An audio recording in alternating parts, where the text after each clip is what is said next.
Today we're going to talk about another subject that is perhaps dear to my heart because of the impact it has on the world and our lives.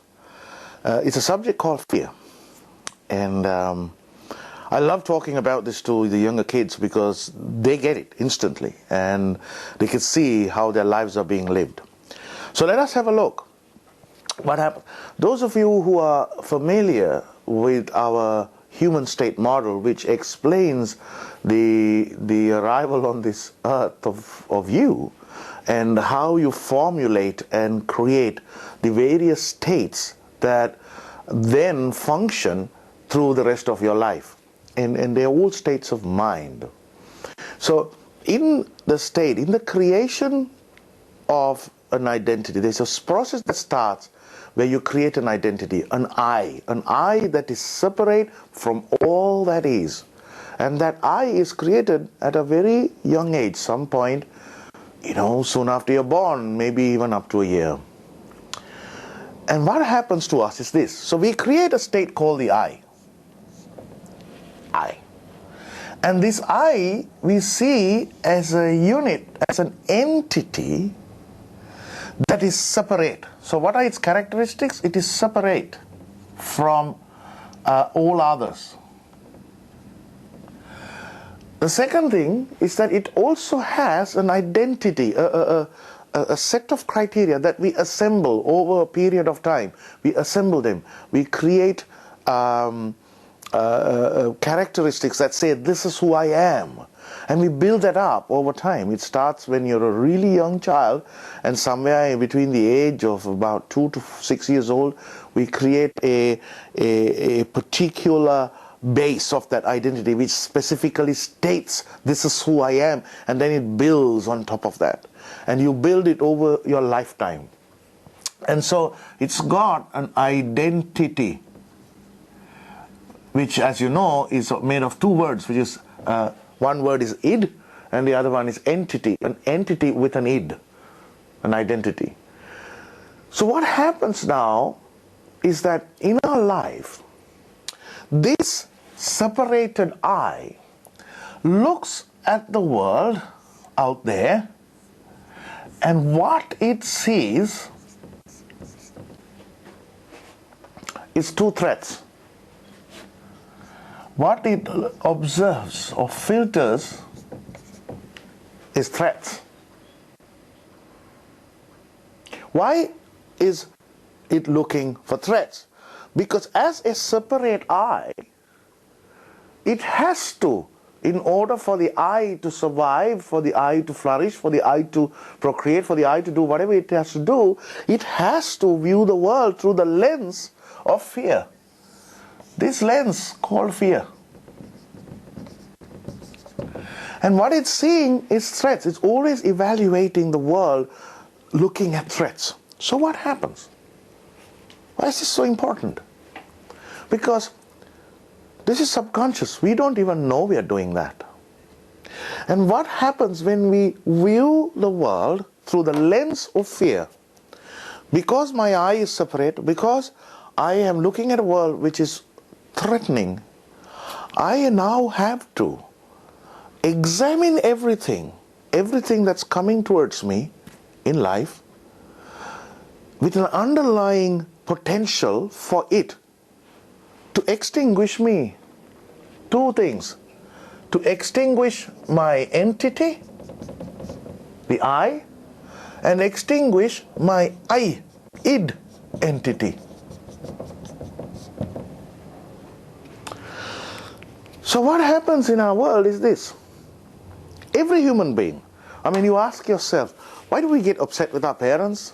I have seen so many families where the father or mother is so angry with the child. I've seen instances where people have murdered their children, or children have murdered their parents.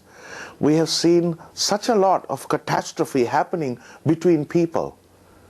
All because you're looking at the world through the lens of fear, and therefore you're seeing them as threats, either to your entity or to your identity. And And people kill for that. If you examine and look at why are human beings killing each other? 100 million plus people died in the 20th century, according to reports, through conflict. 100 million people. I live in Australia. That's 5 times the population of Australia. They all died through conflict. Why? Well, they're all dying because people are viewing them through the lens of fear and assuming that they are threats.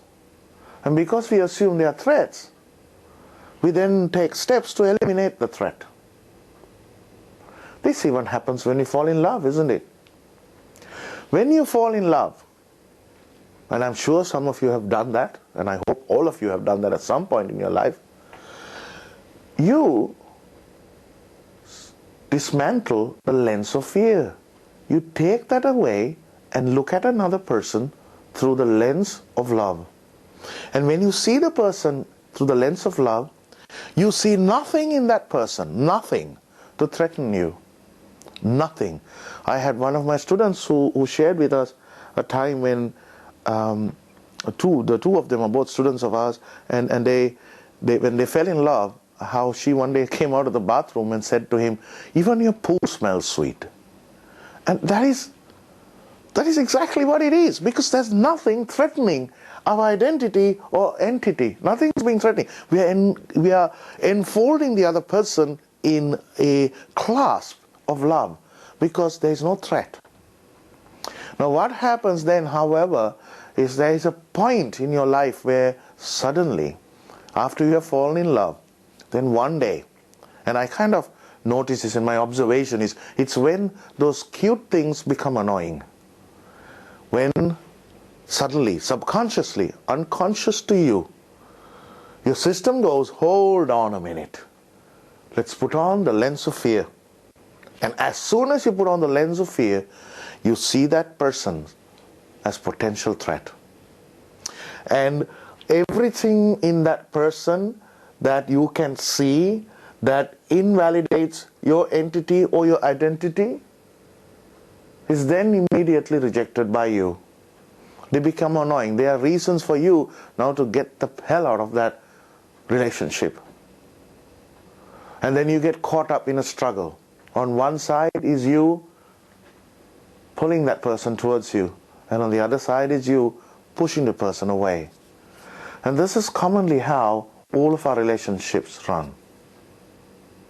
So I share this story about fear with you because we have the capacity to actually remove this lens and see people through the eyes of love, and as such remove from yourself the need to live in constant fear.